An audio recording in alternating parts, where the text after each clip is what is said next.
आप सब बहुत थक गई होंगी इतना इंतजार करते करते, गर्मी भी है। तो सबसे पहले मैं आप सबको धन्यवाद देना चाहती हूँ कि आप यहाँ आई हैं और उसी की जो समस्याएं हैं उनके बारे में मुझे आपने अवगत किया। उसके साथ साथ आप मेरी बातों को भी सुनने के लिए आई हैं। यहाँ महिला कांग्रेस के अध्यक्ष वकील जी, पीसीसी के अध्यक्ष जी और हमारे जो गठबंधन के साथियां हैं, उन सबको मैं धन्यवाद देना चाहती हूँ कि उन्होंने ये प्रोग्राम आयोजित किया और आज यहाँ मौजूद है मंच पे। देखिए, हम सब महिलाएं हैं और महिला होने के नाते हम एक दूसरे को इस तरह से समझ पाते हैं जिस तरह से दूसरे नहीं समझ पाते, आदमी नहीं समझ पाते, क्योंकि हमारा जीवन अलग होता है। चाहे आप गांव में गरीब महिला हो, चाहे आप बड़े शहर में बड़े घर की महिला हो, महिला होने के नाते हमें संघर्ष का सामना करना होता है। किसी ना किसी तरह का संघर्ष हमेशा हमारे सामने आता है। जहां तक आपकी बात है, आप इतना संघर्ष कर रही हैं इतने सालों से, 20 सालों से, जब से ये सरकार आई है, आपको क्या मिला है? मैंने सबकी बातें सुनी। एक महिला नहीं थी, आंगनबाड़ी की महिलाएं थी, उनके प्रतिनिधि ने बोला, आशा बहुओं की प्रतिनिधि ने बोला, जीविका की महिलाओं के प्रतिनिधि ने बोला, स्वयंसेवक समूह की महिलाओं के प्रतिनिधि ने बोला, और सबने एक ही बात कही कि हमें सम्मान ही नहीं मिल रहा है। यही बात की अगर ठोस तरीके से देखा जाए तो जो वेतन मांग रही हैं, जो कह रही है कि हम दिन रात काम कर रहे हैं, हमें 12 बजे रात को फोन आता है तो हम चले जाते हैं किसी की डिलीवरी कराने। हम इतने छोटे 10 दिन के बच्चे को अपने साथ ले जाकर गए हैं कोविड के समय, तो हमें 24 घंटे मौजूद होना पड़ता है, 24 घंटे तैयार होना पड़ता है काम करने के लिए, लेकिन हमारा सम्मान नहीं है, हमें वेतन ही नहीं मिलता। सब यही कह रहे हैं कि सरकार उनको जो मानदेय दे रही है, कहीं 1500, कहीं 3000, ये कोई मानदेय है? ये आज के जमाने में आप बाजार जाओगे, आपको क्या मिलेगा 3000 रुपए में? 1000 रुपए में क्या मिलेगा आपको? आधी चीजें आप छोड़ के वापस आ जाएंगी और आपको महीने में 1000 रुपए दिए जा रहे हैं। त्योहार आते हैं, बच्चों की शिक्षा करानी है, बच्चे बीमार पड़ जाते हैं, घर के छप्पर में कोई लीक आ जाता है, पानी आ रहा है, उसकी मरम्मत करनी है, कैसे करते हैं आप ये सब? और जब आपको बुलाया जाता है आपको हाजिर होना पड़ता है। तो चाहे आप किसी पाठशाला में काम कर रहे हैं, चाहे आप मिड डे मील पका रहे हैं, चाहे आप स्वास्थ्य की सुविधाओं में मदद कर रहे हैं, चाहे कुछ भी कर रहे हैं, आपके 8 से 10 घंटे इसी काम में गुजरते हैं। आप घर आती हो तो ये नहीं है कि आराम से लेट सकती हो, आप घर आती हो तो आपको अपने बच्चों को संभालना है, उनकी पढ़ाई की देखरेख करनी है, किसी का स्वास्थ्य ठीक नहीं है उसका देखभाल करना है, पूरे घर को खाना खिलाना है, परिवारजनों को खाना खिलाना है, और जब तक वो सब सोते नहीं है तब तक आप सोती नहीं हो। सच है कि नहीं है?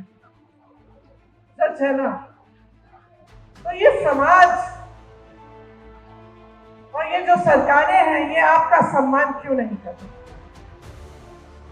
ये मैं पूछना चाहती हूँ। आपने सोचा है कि चुनाव आ रहा है, चुनाव के आज शायद 1-1.5 महीने पहले हम चुनाव आ रहा है तो आपको 10,000 रुपए मिल रहे हैं, तो ऐलान हो गया है कि आपको 10,000 रुपए दिए जाएंगे।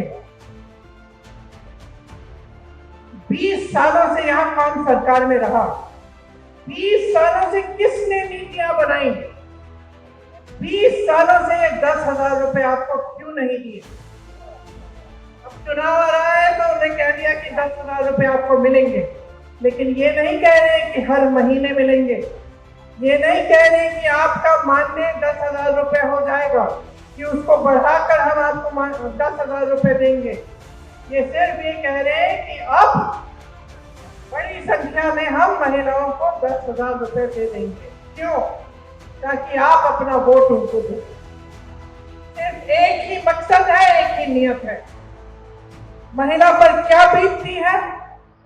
महिला जब एक जगह से दूसरी जगह जाती है तो असुरक्षित महसूस करती है अपने आप को। अपराध बढ़ गए महिलाओं पे, 10 गुना बढ़ गए होंगे। ये जो लड़कियां अभी स्टेज पे आई थी, क्या कह रही थी कि मैं जब कॉलेज जाती हूँ दीदी मुझे डर लगता है, मुझे डर लगता है। पढ़ाई के लिए जा रही है, घर से जा रही है, वापस आ रही है, उसको डर लगता है, क्योंकि इस सरकार ने उसको सुरक्षित करने का कोई काम नहीं किया। महिलाओं के बलात्कार हो रहे हैं, अपराध हो रहे हैं महिलाओं पे, ये लोग FIR दर्ज तक नहीं होने देते। जब आप FIR दर्ज करने जाते हैं मना किया जाता है। मैंने बार बार ये देखा है। मैं यूपी में काम करती थी, 5 साल काम किया। मेरे ख्याल से हर हफ्ते, हर 10 दिन ऐसा एक केस आता था जहां महिला पे अपराध हुआ है और उसके लिए कोई मदद नहीं है, कोई खड़ा नहीं हो रहा है उसको मदद करने के लिए। वो खुद खड़ी है। नौजवान महिलाएं 20-25 साल की अपने आप अपना केस लड़ती थी, FIR दर्ज करने के लिए लड़ती थी, उनको भी जला डाला, मार डाला। तो इस समाज को बदलेगा कौन? बदलेगा कौन? जब तक आप अपनी शक्ति को नहीं पहचानेंगे तब तक कुछ नहीं बदलेगा। और मैं तब से, जब से मैं यूपी में काम कर रही थी, जब से मैंने वहां कहा कि 40% महिलाएं कांग्रेस पार्टी से चुनाव लड़ेंगी, चाहे हारे चाहे कुछ ना हो, लेकिन लड़ेंगी जरूर। इसीलिए ये नारा हमने जारी किया था, लड़की हूं लड़ सकती हूं। आपको, महिलाओं को ये बताने के लिए कि आपकी एक बहुत बड़ी शक्ति है। आज नीतीश जी, मोदी जी, अमित शाह जी आज इस शक्ति को पहचान रहे हैं। इस शक्ति को पहचान रहे हैं क्योंकि वो जानते हैं कि महिलाओं के समर्थन के बिना वो फिर से सत्ता में नहीं आ सकते। आज उनको अचानक दिख रहा है कि अगर महिला का वोट मिलेगा तभी हमारी सरकार बनेगी। इसीलिए सारी नई नई स्कीमें निकल रही हैं चुनाव से पहले। लेकिन बहनों, हम महिलाएं तेज भी होती हैं, हमें लोगों की नीयत जल्दी समझ में आ जाती है। अगर हम अपनी बेटी के लिए कोई लड़का देखने जा रहे हैं, सबसे पहले हम उसकी नीयत देखते हैं क्या है, समझ जाते हैं कि किसकी नीयत में खोट है। तो जब आपको सिर्फ चुनाव के पहले स्कीम दी जा रही है, सिर्फ चुनाव के पहले पैसे दिए जा रहे हैं, आपको समझना चाहिए कि नीयत में खोट है। लेकिन आपकी जो इतनी बड़ी शक्ति है वो आप खुद नहीं पहचान पा रही हैं। अगर आप एकजुट हो जाएंगी, इस देश की आधी आबादी है, देखते हैं कौन रोक सकता है आपको। देखते हैं किसकी हिम्मत है, किसी भी पार्टी की हिम्मत हो कि आपको 3,000 रुपए का मानदेय दे महीने में।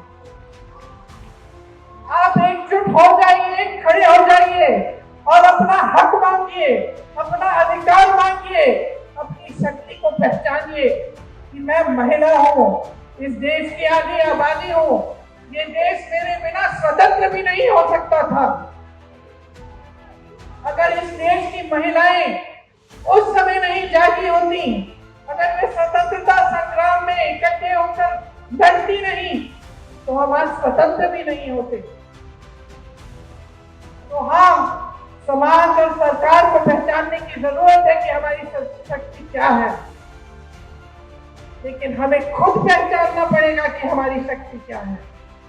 हमें खुद एकजुट होना पड़ेगा, हमें खुद देखना पड़ेगा कि कौन सी पार्टी, कौन सा गठबंधन हमें सम्मान दे रहा है। और सम्मान का मतलब ये नहीं है कि चुनाव के 10 दिन पहले 10,000 रुपए पकड़ा दिए, हमें खरीदने की कोशिश है। ये हमारा सम्मान नहीं है। हमारा सम्मान तब होगा जब आपको मानदेय, हर महीने का मानदेय सही मिलेगा। सम्मान तब होगा जब आपको पैरों पे खड़े होने के लिए पूरी तरह से सरकार आपका समर्थन करेगी। आपका सम्मान तब होगा जब आपकी बेटियां पढ़ने जाएंगी और अपने आप को सुरक्षित समझेंगी। और मैं आपको सीधा सीधा बता देती हूं कि भाजपा की सरकार, नीतीश जी की सरकार आपको कभी इस तरह का सम्मान नहीं देंगे। 20 सालों से इनकी सरकार चल रही है। आप आवाज उठाती हैं तो क्या होता है?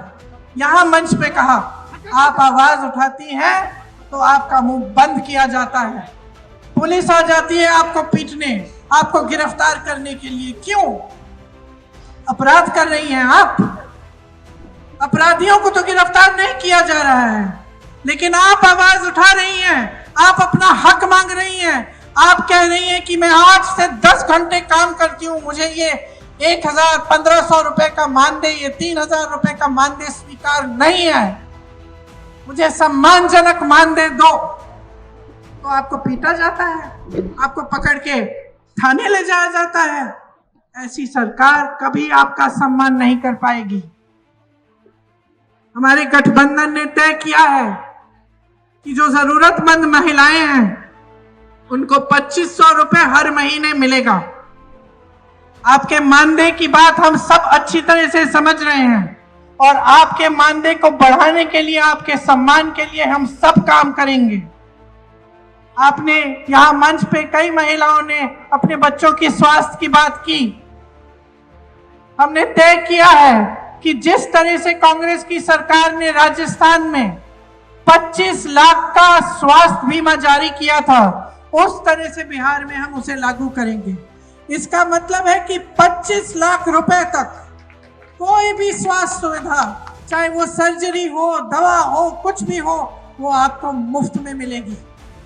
ये आपके समर्थन के लिए है, ये इसलिए है ताकि आपको अपने बच्चों के लिए, अपने स्वास्थ्य के लिए, अपने परिजनों के स्वास्थ्य के लिए संघर्ष नहीं करना पड़े। हमने ये तय किया है कि हम भूमिहीन परिवारों को 3 से 5 डिसमिल जमीन दिलवाएंगे। और सुन लीजिए, इस जमीन का मालिकाना हक महिलाओं को दिया जाएगा ताकि जमीन आपके नाम हो, जमीन आपकी हो। ये आपकी शक्ति है जिसे हम पहचान रहे हैं, ये आपका सम्मान है जिसे हम समझ रहे हैं। तो मैं वैसे आपकी बातों को सुनने आई थी, भाषण देने नहीं आई थी। मैं चाह रही थी कि एक संवाद हो, कि मैं भी समझूं, क्योंकि मैं उत्तर प्रदेश की महिलाओं की समस्याओं को जानती हूँ, केरल की महिलाओं की समस्याओं को जानती हूँ, अन्य जगहों में जहाँ जाती हूँ मैं समझती हूँ। मैं समझना चाहती हूँ कि कितना संघर्ष है आपके जीवन में। और जो मैंने सुना उससे स्पष्ट हो गया है कि आपके जीवन में इतना संघर्ष है। आप पूरे समाज का बोझ उठा रही हैं, आप समाज का बोझ उठा रही हैं, लेकिन समाज और सरकार आपकी तरफ देख ही नहीं रही है। जहां सरकार को मदद करनी चाहिए, जहां आपको सशक्त करना चाहिए, वो काम नहीं हो रहा है।